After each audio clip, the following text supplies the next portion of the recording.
Hello students and parents, आप सबका स्वागत है हमारे इस प्रोग्रामेटिक्स यूट्यूब चैनल पे। आप सबका बड़ा thank you because you give a lot of good response to our videos. आपने लाइक किया, कमेंट किया, शेयर किया। So we thought of coming up with a different kind of a video. This is a pressing issue which is faced by a lot of parents, by a lot of students, by a lot of teachers as well. और metropolitan cities में ये काफ़ी common issue है। The topic is stress. कोई इसको anxiety बताता है, कोई इसको फियर बताता है, कोई फोबिया बोलता है, कोई डिप्रेशन बोलता है, but the bottom line is stress. तो we thought of coming up with a short video जहां पे हम बच्चों को कुछ ऐसी टिप्स दे पाए जिससे वो अपना स्ट्रेस अच्छे से मैनेज करें। So for that we have with us psychologist Nidhi Soni ma'am. In the past 5-6 years, she has been studying and doing projects on stress management. So I thought she is the best person for the same. तो मैं निधि Soni ma'am को बताना चाहूँगा कि ma'am क्यों ना कुछ ऐसा टिप्स दी जाए बच्चों को जिससे वो स्ट्रेस को हैंडल कर पाए। सो मैंने कुछ क्वेश्चंस बनाए हैं मैम जो सारे बच्चों ने हमको पूछे हैं। So the first question is ma'am, is stress a reality या हमारे मन का वहम है? ये कॉमन क्वेश्चन है। Very good question. So usually भी जब हम लोगों को पूछते हैं कि स्ट्रेस क्या होता है, so people answer us like pressure, worry, tension etcetera.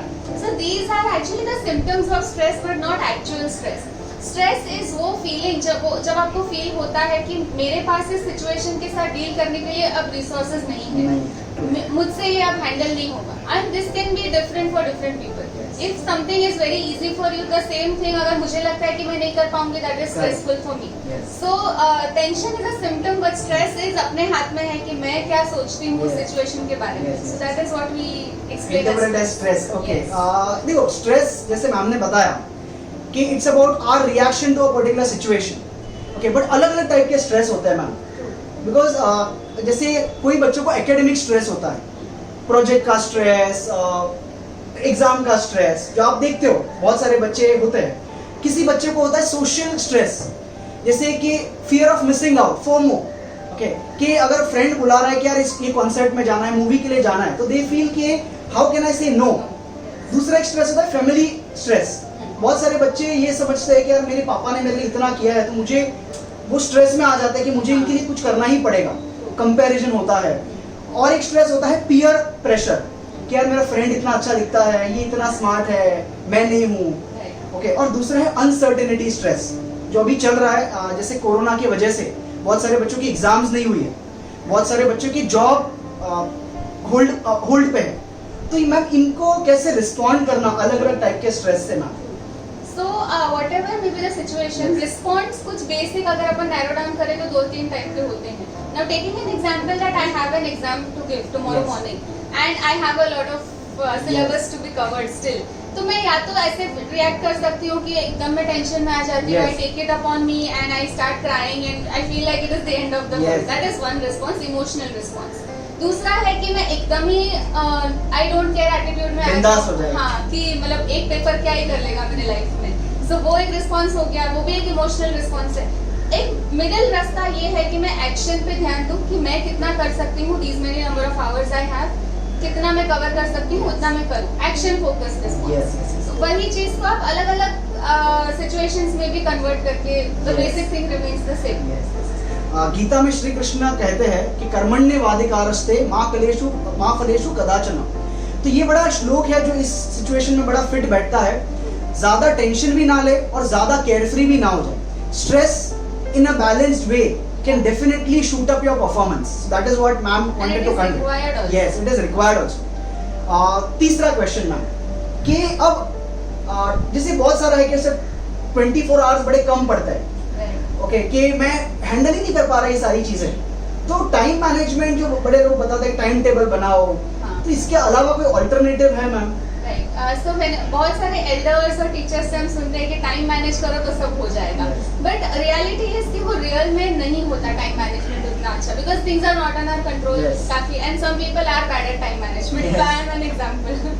सो बेटर चीज अल्टरनेटिव ये है कि you focus on task management, कि दीज 24 आवर्स में आज के दिन में these are the 7 to 8 things that I need to work on.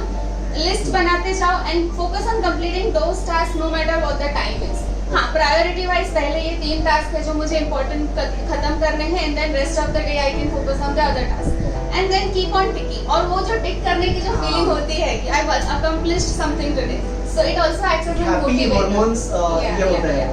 सो वो मोटिवेटर भी है, एंड आपका टास्क ज्यादा काम पे फोकस करते हो ना कि टाइम पे, कि कितना टाइम बचा है, कितना खत्म करना है। सो मतलब हर एक बच्चे ने टू डू लिस्ट बनाना चाहिए, उसको ABCD करके प्रायोरिटी देना चाहिए एंड जस्ट टिक करते जाओ, and and of the day जितना हुआ good enough. Ask yourself a question, what went right, what went wrong and what can I improve tomorrow. So this is how you can manage a bit of time. Okay ma'am, और एक question है बच्चों का कि बहुत सारी situation ऐसी आती है ना कि हम वो कंटिन्यूस फेलियर्स होते हैं, जैसे बहुत सारे बच्चे, जैसे मैं खुद इन्फोसिस में 4-5 बार फेल हुआ था, तो हिम्मत ही नहीं बचती वापस वो एनर्जी गैदर करने की। तो बच्चे फेलियर्स को किस तरह से हैंडल करें, सेटबैक्स को किस तरह से हैंडल करें? So obviously realistically देखें तो it is difficult to deal with failures. It is not कि वो बोलना आसान है, it is easier said than done.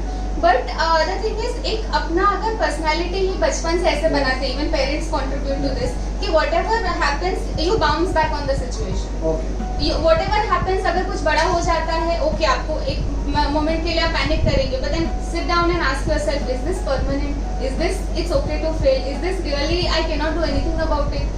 फिर आपको वो थोड़ा आएगा कि नहीं, okay I can get up and get back to the situation. वरना यूजुअली कुछ भी होगा तो पेरेंट्स भी ऐसे रिएक्ट कर देते हैं कि this is end of the world. हाँ, oh my god type. Failure को एक बड़ा नेगेटिव तरीके से पेश करते हैं।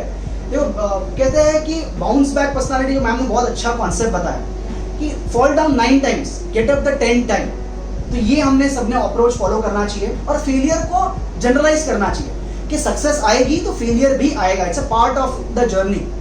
और एक क्वेश्चन है मैम कि जैसे ये मेरे साथ भी होता है कि mind starts like between, it keeps on shuffling between past and future. Okay, past के इवेंट्स क्या हुए थे, फ्यूचर में मुझे क्या करना है, तो इसकी वजह से भी काफी सारा स्ट्रेस आता है, हम नाउ में नहीं जी पाते। तो इसका क्या आप किस तरह से मैनेज करें? So there's this beautiful concept called as mindfulness. Yes. और कुछ लोग उसको grounding भी बोलते हैं। Yes. So जब भी whenever I'm facing something, maybe a failure, exam में कम मार्क्स आए हैं, or maybe a breakup or anything. Now जब मैं उस thought cycle में होती हूँ, so I keep on thinking of consequences. ये होगा तो ये होगा, ये होगा तो, and you don't come out of that cycle. Yes. So what you need to do at that moment is just sit over there and अपने आजू बाजू की फिजिकल चीजों को देखें, उनका कलर क्या है, the color of the bed sheet, color of the wall, what are the things around you. उससे आप वो thought cycle से बाहर आते हो. Try to hear noises around you. Traffic का noise है, AC का noise है, फैन का noise. उससे आप वो thought cycle से बाहर आते हो and then ask yourself, now what can I do? And meditation can be a good technique जहाँ पे आप mindfulness को implement कर सकते हैं। तो दिन का 5-7 मिनट का meditation is a suggested ma'am? It is, yes. For starting especially. And next question ma'am. Yes. अब this is a social media world. Okay, we are like अपना पर्सनालिटी जज किया जाता है not by our skills but our followers, likes, shares कितने हो रहे हैं। और जैसे आपको पता, सबको हमको पता है कि दुनिया अपना बेस्ट दिखाती है ऑन सोशल मीडिया, बट जो बच्चे हैं वो तो दूसरे का बेस्ट ही देखते हैं और ये समझते हैं कि यार मेरी लाइफ में तो कुछ भी नहीं है। ओके, मैं ये कितना सही कर रहा है। ओके, तो इसका क्या सोल्यूशन है ना? So social media, I think it is nothing new. We all are shikars of it. So one basic thing is that ये दिमाग में रखो, when you are getting certain number of likes on your picture, those people are not liking you especially. तो वो एक self concept से अलग कर देना है उस चीज को। Forget others. अब अगर हम अपनी भी बात करें, we will not post anything on social media that we have failed or we have not done enough. Similarly, others don't. We will always put our best side on social media and others do the same. So how can we judge कि उसके life में कुछ बुरा है ही नहीं? So keep this thing in mind and उस तरह से अगर आप thinking भी develop करते हैं तो it will stop affecting you after a point. ये बड़ा इंपॉर्टेंट पॉइंट है कि सोशल मीडिया आज कैसा कर दिया है कि लोगों को, देखो अगर वो आपके फोटो को लाइक करता है that doesn't mean he likes you. It is better to have 5 good friends than 5,000 followers on Instagram. तो ये काफी इंपॉर्टेंट पॉइंट है जो बच्चों को समझने की जरूरत है। मैम नेक्स्ट क्वेश्चन है कि बहुत सारे बच्चे होते हैं कि इतनी सारी चीजें करने जाते हैं वो कि यार मुझे जिम भी जाना है, मुझे गिटार भी सीखना है, मुझे सिंगिंग में भी जाना है, पढ़ाई में भी अच्छा लाना है और इवेंट्स भी जाने हैं, नाइट आउट भी करनी है। And sometimes they are not able to say no. तो इसको क्या करें ma'am? Is it saying no मतलब सामने हम किसी का इंसल्ट कर रहे हैं, ऐसा कुछ है? This is a very common thing that we see कि inability to say no because you need to be a people pleaser. कि मैं इस किसी को ना बोल दूंगा तो वो मुझसे फ्रेंडशिप नहीं रखेगा या उसको बुरा लगेगा, समथिंग लाइक दैट. सो ये सिचुएशन शुरू में अच्छा लगता है कि पीपल लाइक यू, सब लोग आपको हेल्प के लिए मांगते हैं, तब आपको वांटेड फील होता है. But after a point of time it starts taking toll on you. कि अभी आज सुबह मेरा एग्जाम है, मेरे पास भी काफी कुछ कवर करने के लिए, but someone comes and asks me कि आप मुझे इतना पढ़ा दे, and I can not say no. उसमें उसका तो हो जाएगा but you are following and you will not get that exam again in your life. That is वो जिंदगी भर का फैसला हो जाएगा. तो पॉइंट सिंपल है कि से नो. देखो उसको पोलाइटली बोलिए ताकि अगर नो भी बोला तो वो समझ जा रहा है कि भाई इसकी पर्सनल प्रायोरिटी अलग है. Okay, and you can catch up to them in some other events. अगर आपका एग्जाम आ रहा है तो. So it's good to be helpful but not at your own cost. Yes.